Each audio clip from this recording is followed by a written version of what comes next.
Ladies and gentlemen, this is very important. This is in a Hill article. The standing rules say the presiding officer may rule on all questions of evidence, such as instances where the relevance and significance of a document or House testimony is unclear. So Chief Justice John Roberts is going to be the presiding officer. However, a single senator can appeal the ruling, triggering a vote in the Senate. Any decision Roberts makes can be overturned by a simple majority vote in the Senate. McConnell runs the show. This is Trump trial poses the toughest test yet for Roberts. January 17th, today, 2020. This is a very important point. Share this segment with anyone who's worried about John Roberts presiding over the trial. He's already essentially sided with Trump numerous times. Why? Because Democrats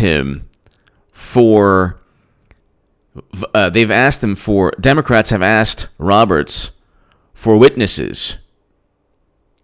And he stated he hasn't ruled on the witnesses, meaning they lost yet again. So they wanted Mulvaney and Bolton. They've already reached out to Roberts. He's stated that's McConnell. McConnell's going to decide. Schumer wants to force a vote. That ain't going to happen. Because when the trial starts on Tuesday, Chuck Schumer is going to try to force a vote to say, well, we want Bolton, we want Mulvaney, we want witnesses. Even Susan Collins is against that, and he doesn't have the authority to do so because he's the Senate Minority Leader. The Senate Majority Leader, Mitch McConnell, has already set the guidelines. The precedent and guidelines will be the House managers state their case, President Trump's defense states their case, then possibly there's a vote, then there's a vote on witnesses. Let's just say there's four, because they need Democrats need 4 Republicans. Okay, Democrats need 4 Republicans to vote on witnesses, to side with them. If Democrats get witnesses, Roberts is going to allow Republicans to get witnesses as well. So Democrats are falling into a trap of their own making. And those witnesses will be, of course, Joe Biden, who's already stated. See, the notion that Joe Biden testifying is, is just absurd. It's not absurd because he's already answered the question. Joe Biden is going to fight any congressional Senate subpoena to make him testify. Because he's pure as the driven snow, and it would be just egregious. He's going to do exactly what Trump is doing, which is fighting things in courts. And so Democrats are always like, well, what do you have to hide? Why don't you testify? Well, Biden's not going to testify because he knows the obvious corruption or potential misconduct. He was bragging on video to the Council on Foreign Relations that he forced out a prosecutor. And that prosecutor happened to be looking at his son, the corporation funneling millions to his son. And here's a Time magazine article. The senators are the jury who will weigh the evidence and make the ultimate call. And Roberts will be the one presiding over the trial. There is a provision, though, by which senators can overrule Roberts, meaning they never fully cede control over their chamber to a member of a co-equal branch of government. There you go. This is Time magazine. I love this co-equal branch. Yeah, but okay. The whole thing's political in nature anyway.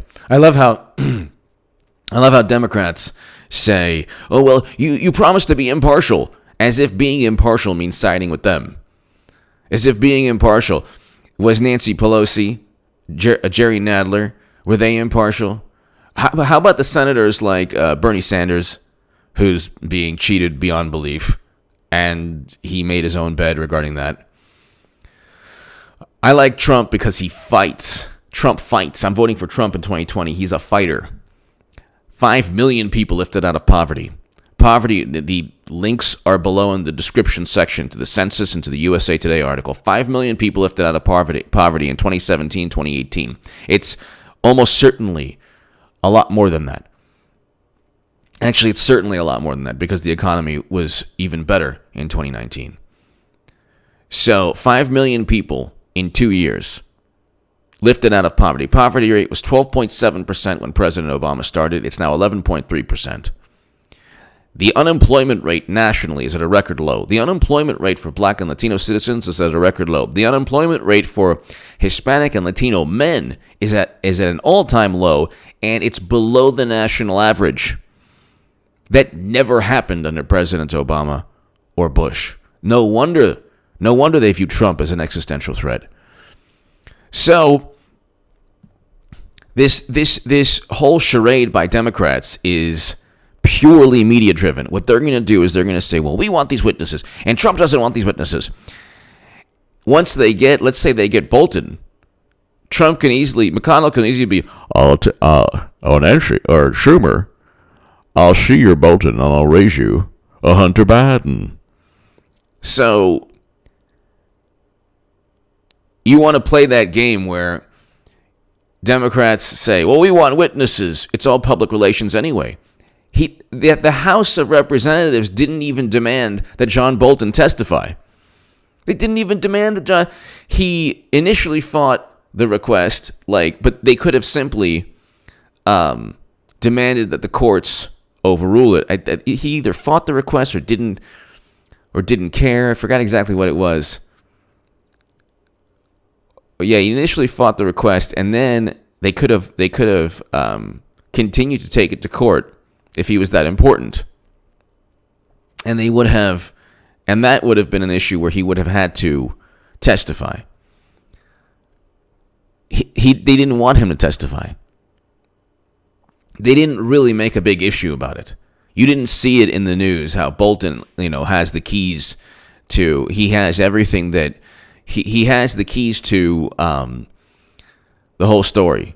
He has the direct evidence. There's no direct evidence. There's not even a crime. There's no crime. There's no crime. The notion that Trump would be worried about the No Malarkey bus tour, he knows it's going to be Clinton. Clinton is going to be the nominee. I'm the only person on the planet saying this.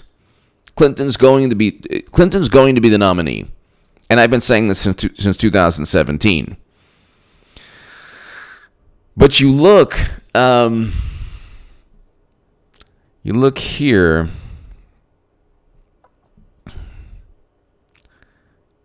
Democrats requested that Roberts issue subpoenas to acting White House Chief of Staff Mick Mulvaney, former National Security Advisor John Bolton, and 2 other officials. Did he? So he hasn't. Why hasn't he? Because he's siding with McConnell and Trump. Because McConnell runs the Senate and Trump hasn't been accused of a specific crime. This is not like Watergate. There's not a criminal break-in. A burglary is a crime linked to statutes in any country in the world. Watergate was a break-in of the DNC headquarters offices. And so that isn't a specific crime. They have not leveled a specific crime at Trump yet. We don't know. We're still trying to find direct evidence. Then you have the Government Accountability Office that says, well, Trump withheld military assistance beyond the date that he should have given the assistance because Congress voted on it, and he has no right as the executive, as the president, to withhold that assistance. Even if that's true, that's not why he's being impeached. He's being impeached specifically for withholding military assistance because he's afraid of Biden's No Malarkey bus tour, and he wanted to tarnish and interfere in the next election. Think of how bizarre, before 2016, what kind of mindset would a person have to have? What kind of mindset to believe this nonsense? What kind of mindset would you have to believe that any action taken place would be a Russian plot. So Clinton, any action taking place or any information that you learned about Democrats was actually the plot of Russia. And then to back it up, all you have is corrupt intelligence chiefs that were wrong during the Bush administration, that were wrong even during the Bay of Pigs and the Gulf of Tonkin. And so you have intelligence chiefs and intelligence agencies that are continuously wrong. They're the basis for this nonsense that Russia hacked the DNC to inform. So what did the DNC email show? It showed that Bernie Sanders was cheated. Debbie Wasserman Schultz was forced to resign because of the DNC emails. So for 3 years, you have people saying that, well, that Russia interfered in the election. But the DNC emails, when the day before, 3 or 4 days before, 4 days before the election, you had Hillary Clinton in Arizona. You had Hillary Clinton in Arizona. Let's see. November 8th, 2016. So 6 days before. Less than a week. Check this out. Less than a week before, you have Hillary Clinton in Tempe, Arizona. She was never going to get Arizona, ever. Okay? But you have Hillary Clinton in Arizona. That's how petrified they were about Russian interference. They actually thought they could win Arizona. There were articles about them winning Texas and North Carolina. These are red states. They thought they could win red states even after the DNC was allegedly hacked. Again, this is a key important fact. The hubris, the arrogance, the narcissism, the overly confident nature of the Democratic Party at that point was nothing could stop them. People were mocking the DNC and campaign emails. That's all you got? Oh my goodness, so what? That's just what political parties do, no big deal. Then when they lost, the narrative changed. Then it was, oh my God, well, the Russians really hacked into it. Then they used the Steele dossier to go after Trump. But think about how they manipulated and deceived millions of people on the left who truly believe this nonsense. Even you have journalists who are going, oh, how was your trip to Russia? How was your trip to Moscow? Okay, comrade. Like, they're the ones who presided over a Russian uranium sale. That's a fact. So 20% of U.S. uranium capacity. Which is worse? Democrats, I mean, the question mark is where the direct evidence is. They say, well, you know what? It was just a coincidence that Uranium One officials gave money to the Clinton Foundation. Of course. It's always a coincidence. But the fact is that President Obama didn't veto the sale. And the fact is the Kremlin owned at one point 20% of U.S. uranium capacity and mines in the U.S., uranium mines within the United States of America. And then there was a bribery and racketeering scandal on U.S. soil involving a Russian official. While Mueller was FBI director, I explained this in Debunking the Trump-Russia Myth on Amazon. So I have books on Amazon. But her top secret emails, but her deleted emails. Check them out. If you want to read them this weekend, go ahead. I'll give you everything you need to know about the email server scandal. How Clinton possibly transferred top secret and special access program intelligence and a whole bunch of other issues. But none of this is reality. Democrats have painted them, have dug a hole for themselves that they'll never be able to get out of until another Clinton loss. If you were told that information about Democrats or Republicans was really a plot by another country at any other point in U.S. history, you would laugh. Because the average American always had better critical thinking skills. We were always able to differentiate between overt propaganda and, well, I shouldn't say always. But at least after the Cold War. At least after we realized that when President Obama stated the 80s want their foreign policy back, we realized that, we had that, nuclear annihilation was one. That's actually the biggest threat faced by the planet.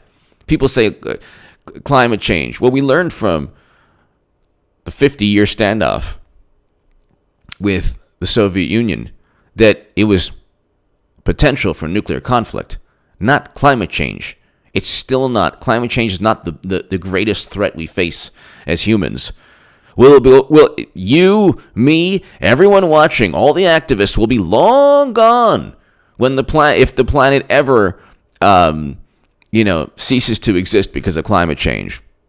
And you're talking generations and generations will be long gone. Okay.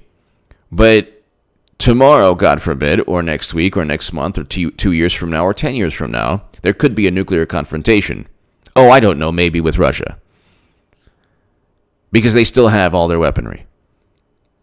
So, I mean, the notion, it's just, they've inoculated themselves with their peculiar brand of doublespeak and propaganda.